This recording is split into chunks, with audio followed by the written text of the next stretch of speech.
Oi pessoal, tudo bem? Hoje a gente vai estar dando continuidade aos nossos vídeos da parte de fabricação mecânica, né? Hoje a gente vai estar fazendo uma análise, né?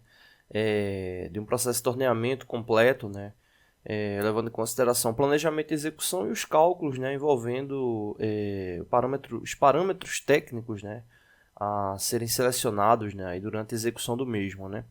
Esse aqui é a peça, né? Que a gente vai estar fazendo o planejamento de fabricação, né? Aqui a indicação final, né, da peça. Aqui a gente tem ao lado aqui a indicação do material bruto, né, da dimensão bruta, né, da execução dela, né, e o primeiro passo nessa análise é verificar a condição do material para execução, né. Então para isso a gente precisa pegar as medidas totais, né, da peça final.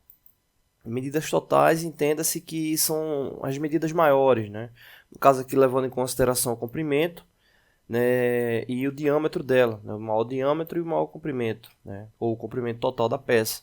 Isso para saber justamente se ela vai ser possível, né, realizar a usinagem, né, já que a usinagem é um processo de fabricação por remoção de cavaco, né, ou seja, o material da peça vai ter que ser retirado, né, por meio da usinagem, né, por meio do esforço de corte, e justamente conformando ela, né, se aproximando das dimensões dela final, né, e consequentemente atingindo a dimensão final, levando em consideração os parâmetros de desbaste e acabamento, né?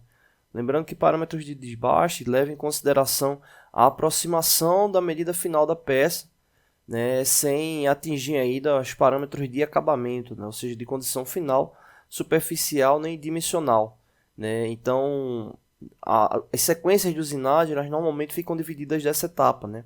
Ciclo de desbaste e ciclo de acabamento, né? Então você tem um ciclo de desbaste que aproxima e tem um ciclo de acabamento que é justamente quando faz o perfilamento final da peça, né? Dando assim a característica final da mesma, né? Então, normalmente são esses dois ciclos aí, né? Porque normalmente, às vezes, dependendo da rugosidade, você pode utilizar uma ferramenta apenas para desbaste ou uma ferramenta para operação média, né? Então, tudo vai depender muito do parâmetro de rugosidade da peça, né? Nesse caso aqui, a gente vai estar dividindo em duas etapas, levando em consideração em ciclo de desbaste, acabamento, né? E também tem os detalhes, né? Você pode observar, a peça tem canal, tem chanfro, né? Então a gente vai estar observando aí esses pontos.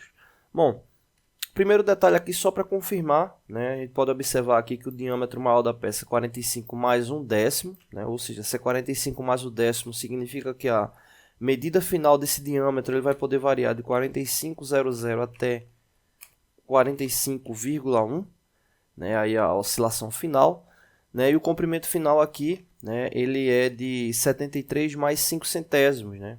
Ou seja, vai de 73 milímetros, né, até 73,05, né? É a variação dele. Então, comparando com o diâmetro da peça bruta, né? Ou seja, como a peça vai chegar para ser usinada, a gente observa que de fato os valores da peça bruta são maiores do que o da peça ser executada, né? E tem que ser assim, porque senão a gente não consegue fabricar ela, né? Como é que você vai cortar algo que já está menor do que a medida, né?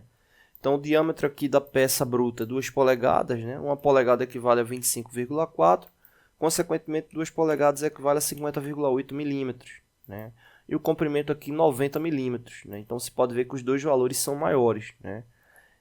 O diâmetro da peça é 45, né? E a medida final é 50,8, né? Ou seja, está aí um pouco mais de 5 milímetros maior, né, do que a medida final da peça, né? Então 50,8 milímetros é o diâmetro da peça bruta, né?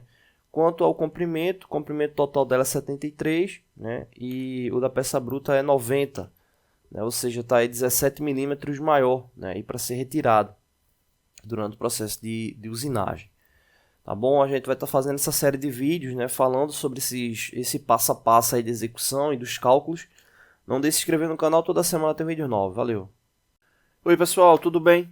Hoje a gente vai estar dando continuidade nos nossos vídeos da parte de resistência dos materiais, né, ensaios, né? Hoje a gente vai estar falando sobre deformação referente ao ensaio de tração, né? O que acontece? Normalmente quando o elemento ele passa, né, o corpo de prova ele passa pelo ensaio de tração, ele sofre uma deformação referente ao seu alongamento, né? E essa relação de deformação-alongamento ela é um dos dados importantes, né, que é justamente evidenciado durante o ensaio de tração. Né? Então, isso leva em consideração o comprimento inicial do corpo de prova e o comprimento final do corpo de prova. Né? Então, com base nesse comprimento inicial e nesse comprimento final, a gente tem a relação percentual de deformação que ocorre durante esse ensaio. Lembrando o seguinte, né? Aqui a gente tem uma representação do corpo de prova, e o valor útil do corpo de prova ele toma como base justamente esse comprimento até chegar o início da incidência, né, do raio, né, para a fabricação do corpo de prova, né, já que ele vai estar sendo submetido aí ao ensaio de tração, né, e no caso ele precisa dessa incidência aqui desse raio para poder ser fixado na máquina que vai realizar o ensaio. Né. Então o comprimento útil leva como base aí, né, essa marcação que dá justamente início à incidência do raio, tá bom? Então, nesse caso aqui a gente está supondo um corpo de prova com comprimento com 80 milímetros inicial, né? E esse corpo de prova, ao passar pelo ensaio de tração, ele atingiu aí um alongamento chegando a 92 milímetros, né? Então, para a gente saber a deformação, né, referente ao alongamento, a gente vai ter justamente o comprimento final menos o comprimento inicial dividido pelo comprimento inicial, né? A subtração do comprimento final menos o comprimento inicial dividido pelo comprimento inicial. E isso aí vai nos dar a relação de deformação na unidade milímetros por milímetros, né? Ou seja, quantos milímetros estão sendo deformados a cada 1 milímetro de alongamento. Bom, vamos lá para o cálculo. 92 menos 80, nesse caso vai dar 12, 12 dividido por 80, então 12 dividido por 80 vai dar 0,15. Como eu disse para vocês, a unidade vai ser justamente 0,15 milímetros por milímetros, ou seja, a cada milímetro de alongamento é deformado 0,15 milímetros referentes ao comprimento, né? Ou seja, durante a tração ele tem justamente esse alongamento aí de 0,15 né, décimos de milímetro por milímetro avançado. E aí a gente pode transformar esse percentual aí em porcentagem, né? Então, nesse caso, é só multiplicar por 100, né? Então, a gente teve aí uma deformação aí de 15%, né, referente ao alongamento da peça. E essa relação de porcentagem é importante porque é o que entra no gráfico de tensão-deformação, né, referente à análise do ensaio de tração, tá bom? Não deixe de se inscrever no canal, toda semana tem vídeos novos. Valeu!